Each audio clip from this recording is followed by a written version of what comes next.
बरवा खोजत पापा के तारावा खियाइले हो। चाचा जी के बथेला कपार, बरवा खोजत पापा के तारावा खियाइले हो। चाचा जी के बथेला कपार, चाचा जी के बथेला कपार। कोमल भैया के होठवा झुरइले हो। दीदी भैली जीव के जान जाल, कोमल भैया के होठवा झुरइले हो।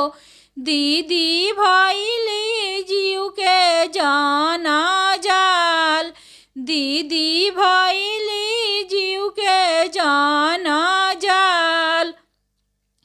चलत चलत पापा के गोड़ दुखी गइले हो। चाचा जी के बथेला कपार, चलत चलत पापा के गोड़ दुखी गइले हो।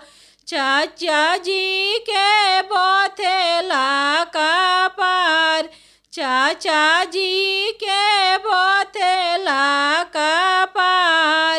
भैया हो कवन भैया के दल की समइले हो। कैसे होई है धर्म बियाह, भैया हो कवन भैया के दल की समइले हो।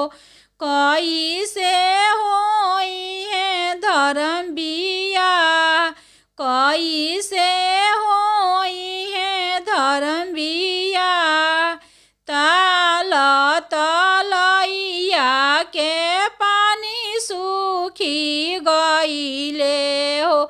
सूखी गइले खेत खलिहान, ताल तलैया के पानी सूखी गइले हो। सूखी गइले खेत खलिहान, सूखी गइले खेत खलिहान। तोरा जोगे ए बेटी बर नाही मिलले हो।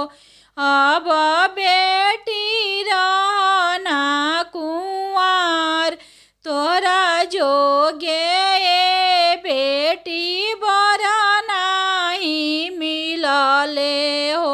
अब बेटी रहना कुंवार, अब बेटी रहना कुंवार। जाऊँ जाऊँ पापा अवधपुर नगरिया हो।